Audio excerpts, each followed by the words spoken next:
Rae Bonney, joined on the line by football legend and media personality Tim Watson. Good afternoon, Tim. We can officially say that. Good afternoon, Ray. Yes, lovely to be with you. It's such a pleasure. You cannot imagine what a thrill it is to have you on my program. All of my friends that are listening in now, they're all recording away. But now your mate Steve Carey, who introduced us recently, he does a great segment on my Friday breakfast program called Scary Media Moments, and he turns up in all random locations, parks, tips, wherever he can park his car. So where are you today? I'm at home today, so we've got talking footy tonight. Yep. Got news later this afternoon, so I'm just regathering my thoughts before I head into work this afternoon. Well, I'm sure to probably scramble them around a little bit for you. Yep, I'm happy to do that. Happy to have a distraction. Well, that's great. So fabulous that you agreed to speak to me about this really important and very extremely topical subject of how people are feeling, and that it really is okay to not be okay. So my show is all about that. Yeah, I understand that. And as you know, and as anyone listening knows, I'm not an expert in this area, but I've been obviously involved with people over a long period of time for different battles and challenges along the way. So I'm happy to share whatever insights I have. Oh, fantastic. So we'll get right into it then, shall we? I'm a great storyteller, Tim, so you can pretty much sit back and have a cup of tea and just breathe every now and then to let everyone know you're still there. But you made your VFL debut in 1977 for Essendon at the age of 15 years, and Wikipedia tells me 305 days, so almost 16. But you were the fourth youngest player in the history of the league, and I'll never forget a day during that time that you made front page on the Herald Sun, or the Sun, or the Herald, whatever it was at that time. And but over the many years, that newspaper clipping creased, it crackled, it ripped, and eventually disintegrated into a million bits. Do you remember that time? Yeah, I do. And I grew up in a little country town by the name of Timbulla, which is about halfway between Melbourne and Adelaide. And although it was only sort of like a 3.5 hour drive, it was a world away from Melbourne. But yes, as a kid growing up in the country, I was breaking my neck to get to Melbourne and play football and try and challenge myself at the next level. And I didn't really expect it to happen as a 15-year-old. But who expects anything at 15, really? Exactly. I was a kid, but at the same time, I'd already started playing in the VFL reserve side. So, you're playing and you start to build expectation based on performance and thinking, okay, well, if I keep playing well, if I keep getting in the best players, maybe I'll get the opportunity. That's right. But I just turned 10 years old at that time, because this bit's about me, Tim. So yep, is that's my okay. show. I'm happy to drift into your life, not mine. I know my life better than probably I know your life, so I'm happy to hear what you've got. All right. Well, you'd be surprised at how much I know about yours. But I had just turned 10 years old, and what you didn't know at that time, I was not having a great experience of life at all. And during the next 5 years, I had the amazing fortune to discover something that gave me a focus and, most of all, a reason to live. Now, I know that sounds a bit dramatic, but over the next 5 years, unbeknown to you, I was sustained through simple acts of kindness that were bestowed by you. So I'm going to help you take a bit of a walk down memory lane. I was your very typical fan, Tim. I turned up with my friend Tina to every single match, painted, badged, duffel-coated and labelled with every single person's name that we could ever get onto our duffel coats. And in fact, I talked to Tina this morning, and we haven't seen each other for about 30 years. And we had a bit of a chat about it, and she's got a few questions for you as well coming up in the show. But I tell you what, that black and red paint we got on our face, that was pretty hard to get off. That was hardcore red and black paint. Where's your duffel coat now? Do you know, an act of kindness that I'm not sure if I regret it, but many years ago, I met up with a guy, and he had a little girl who barracked for Essendon, and she was very sick and with terminal cancer. And yes, it was something that was really special to me, and she loved you. This was, good 20 or so years ago, and I gave it to them. And I've never seen it again. And there's part of me that regrets giving it away, but the other part of me knows that it gave somebody else as much joy as it gave me. And, you know, I still have the memories and some photos and some letters as well. So I'm pretty happy with that. Yeah, well, you know, like I've been like that with. I'm not sentimental about memorabilia or anything like that. So most of the stuff I've had over the years, I've given away too, because like you, I've always thought, well, I have the memories of, you know, doing what we did and being what we were, and you know, for someone else, it can mean a lot more to actually pass that on and allow them to have something that's material and tangible. And that's right, and that's what we're talking about today. You actually never know the impact that you have on somebody else, whether that's a positive or negative impact. But surely if we can just think about being kind and caring, that will resonate somewhere. But I do actually have something to contest you on there, Tim Watson. You mentioned that you're not superstitious or sentimental about your footy gear, but I do have a letter from you here. Here we go. Dear Raylene, because Ray's my stage name, thank you for the letter. I'm sorry I'm a little slow in replying, but I have been away on holidays. Unfortunately, I haven't had any spare laces, as I'm a little superstitious about my football gear. Instead, I've enclosed an autographed sheet. I hope it is of some use. Best wishes, Tim Watson. So there you go. You are a little bit superstitious. I must have been superstitious back in those days, but or you just couldn't work out how to get a set of laces into the envelope. Probably that might have been the case. But in those days, it's a little bit different now, because I see how many pairs of boots my son has and goes through and all that type of thing. But back in the day, and we're going back a long way now, we were given, you know, one, and if you only stretched it as far as it could possibly stretch, you might have got a second pair of boots at some stage during the year, but that was about it. So you had to make sure that you guarded those with your life, and I must have thought that that extended to the actual laces on the boot as well. So that's probably why I guarded them and wasn't prepared to part with them. I probably wanted to ask you this a little later in the program, but when I was speaking to my friend Tina this morning, you know, I was saying to Tina, you probably weren't as fanatical as I was about Tim Watson, probably didn't write to him nearly as much as I did. And she said, oh, yes, I did. She said, I've got about 10 letters from him. And it was the first time I found out that she'd actually been receiving letters from you as well. I was a bit miffed, actually. Well, I might have been a prolific letter writer back in those days, but I'm certainly not now. And I think that, you know, I would like to be able to say that I returned every letter that I ever received, but there were times when they went in the back of my footy bag, and I found them as mouldy sort of pieces of tattered paper. With your Vegemite sandwich. Exactly, and everything else that just lay dormant in the bottom of a footy bag. So I apologise to anyone. I recall getting all of mine back. Yeah, well, you were one of the lucky ones, if that's the case. But on that, you know, given that how old you were and the time of life that you were having, where did you find not only the time but the inspiration to return these letters in such detail as well? Well, you know, like I was, you know, like a 15, 16, maybe 17 years of age, but as I said before, I grew up in the country, and I idolised. I backed for Richmond as a kid, and idolised players, and I knew the impact, and I felt the impact as a kid, supporting somebody. And you know, I wrote letters, and I won't say who I wrote letters to, but I didn't receive one. But it didn't put me off in any way, and it didn't inspire me to write letters to anyone, you know, if I ever got that opportunity. But I understood as a kid how much it meant to a kid, and particularly a kid in the country who, you know, felt that they were a world away from VFL football as it was back in those days, and how much it would have meant to have been able to receive a letter, and how much it meant to us as kids too.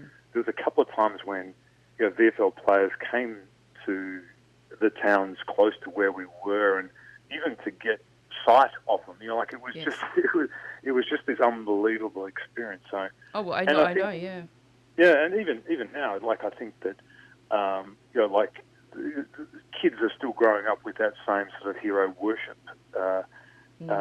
with AFL stars and other people too, and that acknowledgement of that, I think it just is something that it's easy to do, but it means so much to people. It does. And I actually grew up in Ringwood, and so because it was recruiting territory for Essendon, you were quite often at our school. And I remember those days because there was nothing that would keep me in a classroom. And I got lots of detentions for wagging, but we wait at the bottom of the driveway. I think you were driving a Datsun Patrol or something back in those days. Oh, you've got a good memory. Yeah, I that do. would have been true too, yeah. And but I thought, wow, later in life, I thought, here's a guy that's resilient, because I'm sure I wasn't the only fan of such magnitude. But you even rang me for my 13th birthday. Yes, I can remember doing that actually. You really can? Yeah, I can. Oh, Yeah. wow. I didn't ring that many people for their No, 13th birthday, no. so it's not hard to recall. But and I think that the game. I don't know whether players today return every letter or not. I don't know whether maybe there's some sort of letter writing service that is attached to all the clubs now. Maybe that's the way they do it. But I think in some ways, when we played, we weren't so far away or removed from the fans as probably the players are today, because the game has gotten so much bigger. That's right, and I think there's a lot of accountability now in terms of, if you are writing letters, what are you putting in them? Are you writing to, there's just so much legislation around protection that I think that, football players would be very exposed and very vulnerable to be putting that sort of stuff out there now. Yeah, that's a good point, and I think that there seemed to be a whole lot more innocence attached to the world. Yes. Back in those days than what there is now. Yeah, absolutely. Well, we're already into our first segment. When we come back, we are going to be talking a little bit more about you and what was it like when you moved from Dimboola as a 15-year-old, and what was that like sort of moving through, and the types of people that supported and inspired you during that time. But before we do that, Tim, I want to read out my favourite letter from you, because I think this one really impacts me a lot when I think about how I was feeling back then, and that you'd had no idea, but you managed to encapsulate it in your letter. And you said, "Dear Raylene, thanks for your very informative letter." So I can only imagine it was about 100 pages long.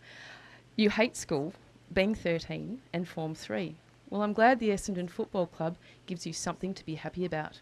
We're not playing well at the moment, but I'm sure we'll beat Footscray, and look what they got up and did last year." "I've passed on to the other players that they have a secret admirer, but as yet I've not gotten their autographs. I'd better get back to work. I hope you're still enjoying school. Best wishes, Tim." I think I might have been trying to make you a bit jealous there, Tim, with the secret admirer thing, but it didn't seem to work out well for me. I missed the subtlety of it. Probably. Hey, thank you for sticking around. I'm Rae Bonney, joined in the studio today by football legend and media personality Tim Watson, an all-round nice, kind guy, aren't you? Sometimes. Sometimes. Most of the time. Oh, so are there ever any moments when you might do a bit of a Alistair Clarkson or something? Oh, I think we all have those moments, but most of them are being hidden away, thankfully. Exactly. The media's played very well for you. So it's all been about me to this point, Tim, of the program. So let's talk about what it might have been like for you in those days, and of course the ensuing years as you moved through. So we've talked a bit about Dimboola, 15 years and 300 odd days old you moved. What was it like for you leaving your family? Well, it was, I guess the adventure that I was embarking upon was so exciting that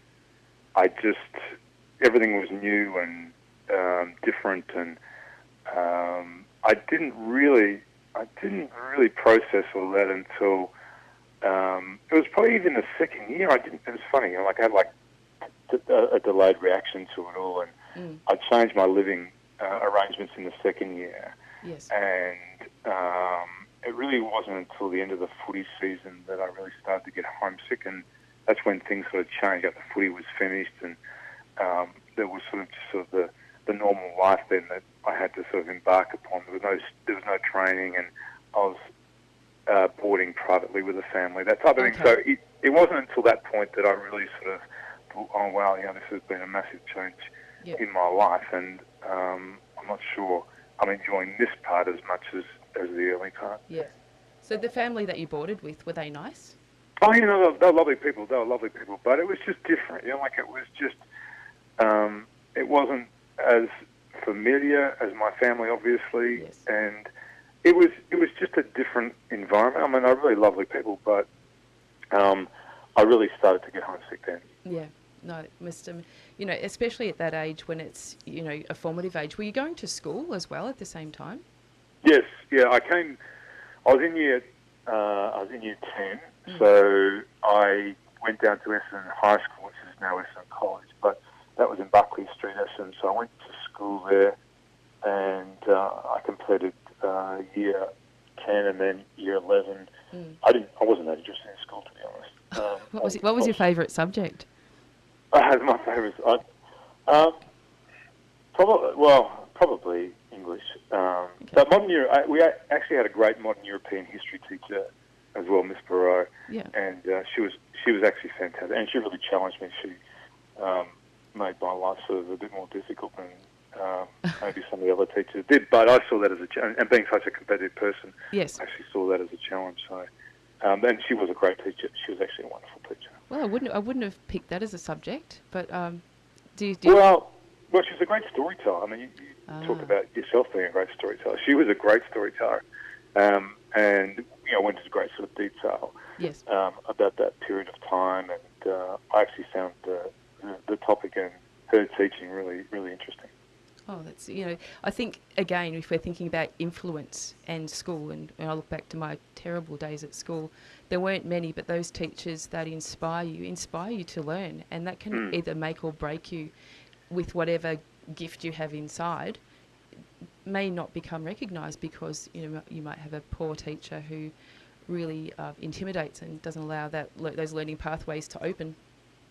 Yeah, and I think, and I feel for teachers a bit. I think it's really a difficult role too. And those that do inspire us, you've got to understand probably that maybe they don't inspire everyone. Maybe there's just some people that connect with you and the way you think and the way you see the world, and maybe they spot something in you and identify something in you too. Yes.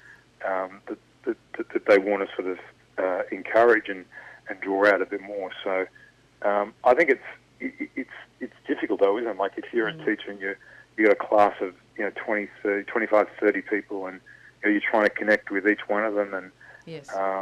Teenagers going through different periods of time in their own lives and trying to sort of make sense of that too. So I think it can be a really challenging occupation. Oh, absolutely, and given it's not the most highly paid profession in Australia either, and we quite often have these discussions around, what is it really worth, to guide a person into life. And I think, you can't really put a price on it, but really, I think, the recognition of what those educators do and how you're not even just looking after the children, but you're also managing the expectations of parents at the same time. I reckon that can become a little bit challenging at times. Yeah. And look, as a parent, you become all too aware of how moody teenagers can be. Oh, really? No. Well, you're dealing with that. You're dealing with that all the time as well. So, yes. There's so many challenging aspects to teaching, but it's amazing how many people I meet in life and you start talking about this as a topic. And everybody can identify, at least one teacher in their whole education that they thought that was inspiring in some way, which yes. I guess if there's one person, then that's got to be a great thing. Oh, absolutely. It only takes one, Tim. That's in my world. If it's one, it's okay. But if we have a look at you and how you've moved through, and so many people do speak so highly about their experiences with you. It's not like they've just gone and read about it or seen it in the media. But I was talking to my friend Tina this morning, and she said, I wonder if you could ask him a bit about his value system and his belief system, if that's something that, inspired you from a young age with your family, and also, talking about teachers that inspired you as well. Well, I think, we're influenced by people that we grow up around, and obviously I was part of a very strong family, and the values that, about honesty and integrity and kindness and all those sorts of things were instilled into us as kids, about the way that we treated people, the respect we had for people, the respect we had for people and their views, and all those sorts of things. And they stick with you really strongly because, they were behaviours that I saw in all the people in my sort of extended family as well. So I think that those things, being sort of subjected to those types of people, I guess we all call them role models, but you don't see those people as role models when you're a kid. You just see those people as adults who are around you, yes. and you pick up the behaviours of those people. So coming then to Footyland, again at such a young age and, you know, having these strong values that you've been brought up with, did that ever conflict at all in that space? In what way? Well, in terms of, you know, I mean, it is Footyland and you're probably hanging around with, you know, guys that are a lot older than you. And footy back then was probably a little more barbaric than it is these days in terms of, you know, your protection and how you were cared for, I guess. So, you know, were your values ever either compromised, or did you ever feel like your values were clashing with the environment that you were surviving in? Yeah, I guess they were. You know, like I was 15, 16, hanging around with grown men, you know, and really without any parental supervision from that period of time either. But I just, look, I don't even know why or how this comes about, but I was just centred on, you know, wanting to achieve this as a footballer. And then all the other things that I've been taught along the way, I abided by and saw as the guiding way to achieve those. So without being sort of any, I mean, I wasn't any choir boy or anything like that. I didn't attempt to be, but I was with people who were, you know, engaging in all sorts of behaviours, and it wasn't something that really interested me because I didn't think that, you know, like I didn't think I could do all those things all the extra after hours activities and, you know, go out and drink and all that sort of stuff and still play footy. And that's what I wanted to do. I wanted to be as good as I possibly could be. Yes. And I saw that as a distraction to being able to achieve what I wanted to achieve. Oh, I couldn't imagine having a night out on the town and then going and playing a game of footy. That would just, or even training. Yeah, well, that was, you know, our players that were at Essendon, like a lot of guys played really hard off the field. But I just couldn't have imagined myself. I certainly couldn't have gone to work. I had a family when I couldn't have done all those things. Yes. I just couldn't have fitted them into my life, and something would have given. And you know, you say, okay, well, that's not what I need to do to be as good as I want to be. But to my very biased eye back then, I sort of got the idea that you were hanging around with some really quality people like the Danahers and, you know, even Van der Haar, and, you know, those guys all seemed to be pretty family. Just the club seemed like more family oriented than just a footy club. Yeah, of course. Yeah, of course. But there's always distractions in a footy club. Like there's, you know, like you talk about maybe 45, 50 guys there. So, you know, they come from all different walks of life, and everyone has a different value system, and that's based upon the way that you were brought up. So, I guess if you wanted to head in a direction, then you could have, and some people did, and most got back on track at some stage. And I know very late in your career you did join another club, but you never played. No. So we don't talk about that. We'll just scratch that. John Farmer, can you please delete that from the files? But I was thinking, and I was having a discussion with one of my friends a couple of years ago about, you know, back in our day, and I will call it our day, you ironed your player's number on your duffel coat, and there it stayed. And these days, you know, I imagine what fans of, you know, Buddy Franklin or Gary Ablett must feel like, you know, when they're no longer at your club. You know, who do you go with? Do you go with the player? Do you go with the club? And but what that might feel like for, say, a fan like me, who's probably investing more commitment and then left. Yeah, and I think that must be a really distressing thing for young kids, you know, impressionable young people, when a player does up and leave and somebody has to explain what happened and why they did it, and that must be really difficult to reconcile. But I think, you know, for most people, you say, okay, well, you barrack for the club, you know, you barrack for the team, you barrack for the players that represent your team, and even, you know, like if you look at, say, you know, what Essendon fans have been through over the last 4 years, along, you know, with the players, that's really tested sort of people's loyalties. But it's like a family, like you belong to a family, and it's the extension of your own sort of real blood family. But people still feel that same way about that group, and there's that real solidarity in that. Once you're in, and I guess if you're out, you're out. And you had a good start to the season as well this year, which is great. Yeah, well, Good win. It was great. Yeah, no, it was great. But it was great on a number of levels. You know, it was great to see everybody coming back together. And the emotion of it was extraordinary.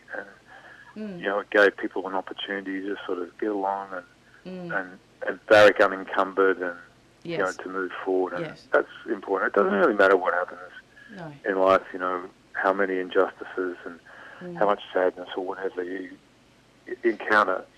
You've got to find a way of being able to pick yourself up and move forward. Yes, and intrinsically people are good. You know, we see so much terrible stuff in the world, and, you know, you work in the media, you know how the media works in terms of how do we sell a story, how do we make a story a lot more appealing. But, you know, I wasn't going to talk about this at all because there's so much more to talk about. But, you know, I was watching Job in an interview the other day, and wow, you know, as a father, you must be so proud of the way he speaks. Just, he's so articulate, and like you know, speaks with so much heart. You can tell he's rarely scripted. But, you know, what comes out of him, you can see that, you know, he's a chip off the old block, that's for sure. Yeah, I don't know. I think he sees life, you know, through his own sort of experiences, which is great. And you're quite right. He's never scripted, and he speaks from the heart.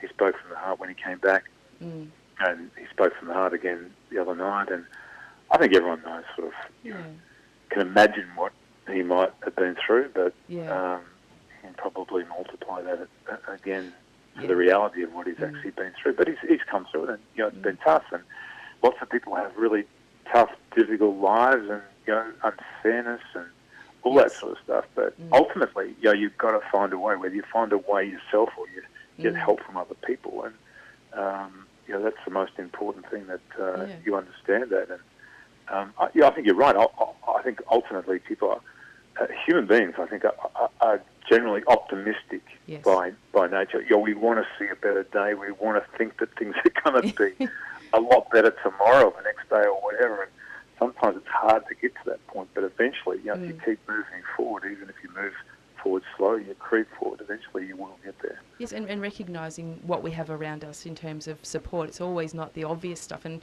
going back to Joe, in that interview, he talked about his flatmate over in New York, who was the person who really, really helped support him and, you know, reach clarity to come back. And that's just a flatmate. Yeah, but I mean, sometimes the person that can help you best is maybe not somebody that's closest to you. You know, like it might just be somebody that is a little bit removed from you, but, you know, they still may have, you know, some insight as to, you know, what you need to do, looking, you know, in from the outside, which is sometimes the best advice to take. And that's right. And, you know, going back to one of my major points is that you will never ever know the impact that you have on another human being. But you can be sure, if you're extending as much, you know, good spirit as you can, and staying away from some of that chatter, especially that we see in the AFL around all these armchair commentators that think they know what it's like and are just, you know, extending poison into our environments. You know, just stay at home and turn off the lights and be miserable. That's what I say. Well, there's a lot of chatter that goes on around footy, obviously. Yeah. You know, there are people who are informed, and there are people that aren't, and they generally have, you know, the same ability to get out there and speak, and, you know, people take on board some of what they say, all of what they say, and they determine, you know, how they think about things. So, but, you know, you've got to be able to navigate that yourself.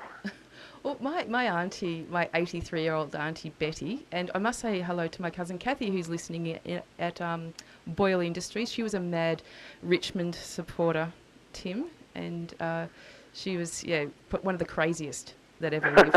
So, well, I was and like she that still when I was is. a kid too. Well, that's right. But my auntie Betty, who's actually Kathy's auntie as well, she was telling me these stories the other night about Jack Dyer and John Coleman back in Essendon and Richmond, and how especially Jack Dyer, used to frequent the local butcher shop, and how people used to flock to this butcher shop on a Saturday morning to see him, and he'd stand around and have a chat and talk about what's a good cut of meat, and that was what was happening in the 1940s and 50s. Yeah, no, they're great old stories, aren't they? Cool. I know that Coleman had the same effect on people, and yes, and I tell you what is extraordinary is that Coleman still has that effect on old Essendon players, and I'm talking about a generation ahead of me because I never met Coleman, but they still get misty-eyed when they talk about John Coleman. He must have been a man of enormous charisma. Oh, undoubtedly, and you can see that just through footage, and like people that aren't here any longer. The resonance that people leave behind is just incredible. Yeah. Can you believe that we've chewed up like 40 minutes of radio so far, Tim Watson? I can. I can. do thank you for hanging around, but we're going to go to another break, and I have a great song, which I'm sure you'll like, because you like a little bit of country and westernish kind of music. But we're going to be talking about mortal human beings again, and by that I mean people catapulted into stardom. How do you manage that slippery slide up and down the perceptual success ladder, and then the aftermath? It's really important. Where it really is okay to not be okay. I have the absolute privilege and pleasure to be speaking with football legend and media personality, Tim Watson. You still there, Tim? I am, and I enjoyed that song. Yeah, it's a good one, isn't it? In fact, I think I cut that little bit off at the end, which I probably should have left, where she reached that very high note. That's the one. The note. No, that's okay. Didn't spoil it for me. No singer at all am I, Tim Watson. I have tried it a few times on air, and John Farmer, our station manager, he comes in with his eyebrows knitted together and says, "Don't do that again." That's quality control. I know, right? So we're into our next and final segment. This has gone way too fast, but evidently, according to my social media, people are saying, what a great interview, which you would expect. Well, it's always nice to hear nice things, which is why we should spread kind thoughts around for people. When we think them, we should say things that are nice. Exactly. So I want to talk to you about what is being done to protect and prepare players once the stardust is well and truly settled. And I imagine there aren't many spots in the media, well, not until you decide to retire anyway. How does it compare to when you were moving through? Like, what sorts of opportunities are being sort of given to players as they move through? Well, there's a lot of opportunities, actually. There's a lot of people that you cross paths with that have great insight and great advice for you as a player. It's about picking up on those opportunities and then applying yourself like you did for your football career to make those things happen. I think it's a little bit different now because I see players who are almost institutionalised by the game. They come straight from school, they go straight into football, they're cocooned within inside that football world. They're not really subjected to the outside world in terms of working. Yes. So they don't really understand that combination of the two things. Yeah. As different as the game was when I started, I think the great thing was that we worked during the day. We knocked off work at sort of 4:30, and then we went to training. So we had to do our training after hours. But in terms of balanced life, I think that it was probably great for all of us to be subjected to that. As much as I think the players obviously can prepare themselves better now because of the time that they apply to that, I think that in a lot of ways, what we're churning out of the game, and the game is trying to get better and better at that in terms of preparing players for after football life. It really, when the footy life ends and then the real life, I call it, the real life begins, that can be a really difficult adjustment for players. Oh, absolutely, especially not just the physical side of things, but the mental side around, what's your identity? That completely disappears. And even, physical identity, you see not all players, have been as lucky as you, Tim, to maintain your physique the way that you have. But, even that, you look back at some of the players and go, wow, you're ripped. And then, when you're not playing footy anymore, you're expected to sort of keep up that level of greatness.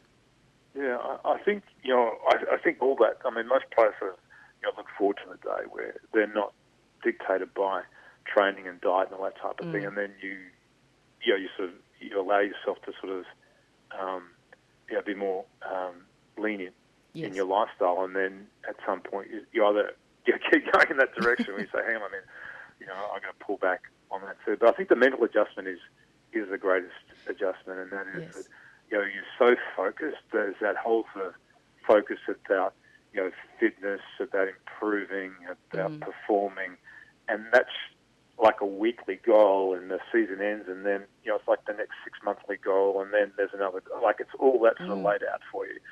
And then your life changes and that ends, and, you've got to start to sort of deal with all the sort of mundane things that life presents, and not without having this sort of, emotional high sort of every 5, 6, 7 days. Yes. That can be, that can be a difficult adjustment for people. Oh, absolutely. I think any adjustment is, in the world that I move in, people really don't respond very well to change in any respect. And then, we think change is a great thing, and it is often. However, the human condition, doesn't enjoy things like rejection. It doesn't enjoy things like failure. So therefore, when these things come into play, it can have a massive toll on the human condition. Yeah, it does.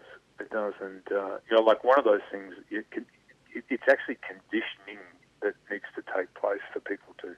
And I think some people really sort of exit the game well because they're prepared, and they set themselves a time when, okay, I think I'll play like 1, 2, 3 years time, then I'll be out of the game. But what I'm doing now is I'm actually going to start to prepare myself for that time. I'm going to move slowly into something else, and then those people exit, and it's almost like a seamless transition. But then there are, like, even if you look at, say, Chris Judd, Chris Judd was going to sort of do other things, and he wasn't going to do media, and then he comes back into it because we get, it's quite seductive, the game. I think, we get seduced by it. We want to get, as former players or sports people, you want to feel that again, like you want to sort of feel like you're part of some team that really is on a mission, is trying to achieve something, and you don't necessarily find that in normal life. You've got to be able to replace that.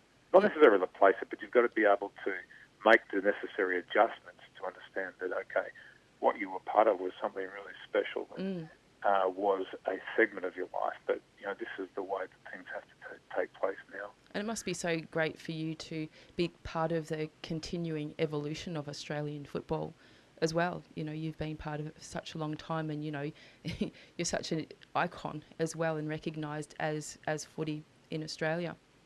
But you have carved out a pretty diverse career, and I imagine if you thought that, when you were at the age of 15 years and 300 and something days, a player for so many years, really building that, and then becoming a coach. I mean, that must have been another kind of roller coaster.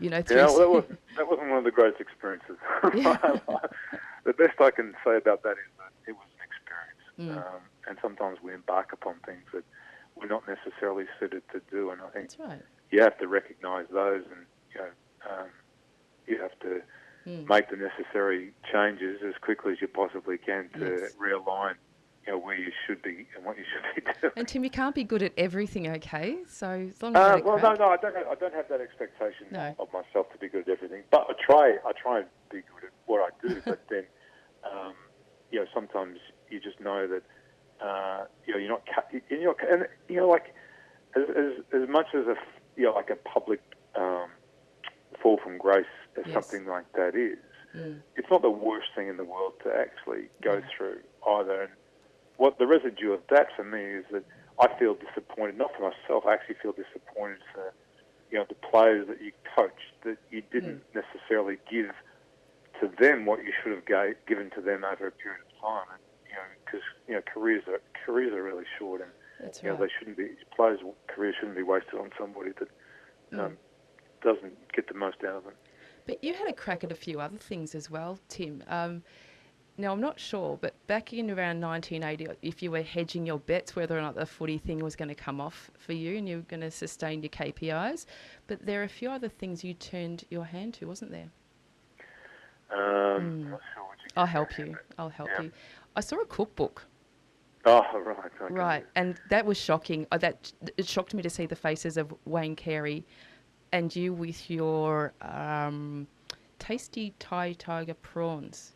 It's a compilation, Well, guys. Have a look at it. It's the most absurdly forgotten AFL cookbook of the 90s. well, those things, and we made a record at one stage, Okay. 1240 favourites. Okay. But all those things are sort of like marketing, like type things. And I actually have got a real interest in food now that I didn't have back then. So it may have been prophetic in some way. Well, you beat me to the punch, you see, because you did record Ruby Don't Take Your Love to Town back in 1980.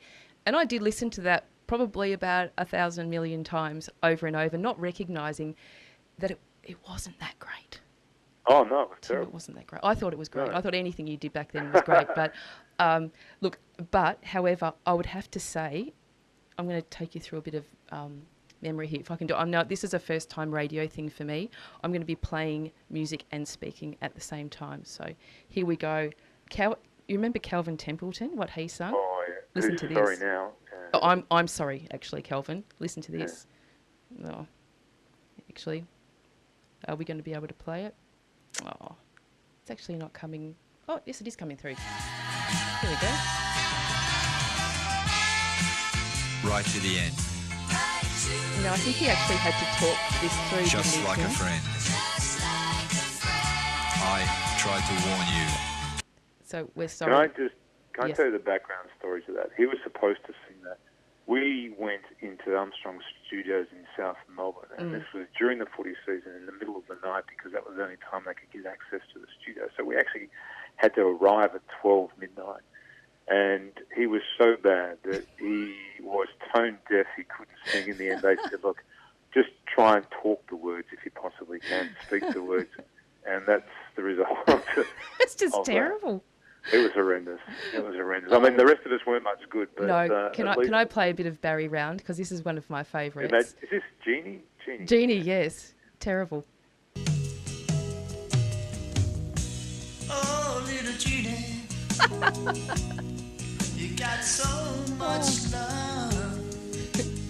And Little Jeannie. that's, we'll take him off because that's terrible. But, Laurie Serafini, I haven't actually got him up, but Laurie Serafini sings Hard Rock Cafe, and you've got to play it. I was crying with laughter. It was so funny. No, that was, I remember that whole thing being pieced together, and Jeff Joseph, who was Trevor Barker's manager, actually put that whole record thing together. God rest his soul. Oh, Trevor yes. Barker. And Robbie Flower as well, who's also... Robbie Flower was Macho Man, I think he was singing that, which was the most inappropriate song for him. Listen to this. Every man wants to be a macho man. Always in the man. Oh, those two funny. It's too bad. Look, if anyone wants to get hold of this album, I think you can find it somewhere in some archive. But anyway. Well, yeah, that's rare vinyl, that. But I'm saving yours up till last. We've sort of gotten to the end of the show now. I've missed a whole segment, but Tim, what an absolute thrill for me to have you on my show. It's been amazing, and it's gone to all different places that I didn't expect. But what you've spoken about has, leads me to think you've got such great insight in this space, and don't stop doing what you're doing, and being you, and getting out there and being kind and caring. And I know you probably don't even have that much time. Right, it's been a pleasure. I've really enjoyed the chat. Thank you very much. So we're going to take out the song with something else, but I think we're going to have a little bit of Tim Watson. But thank you for sharing your kindness and care with me in this moment. Like all the others, you have the most amazing ability of making anyone feel like the most important person in the world, and I truly do thank you from the bottom of my heart, allowing me to share my story with you today. It's been a pleasure, and have a great day, everybody. You too.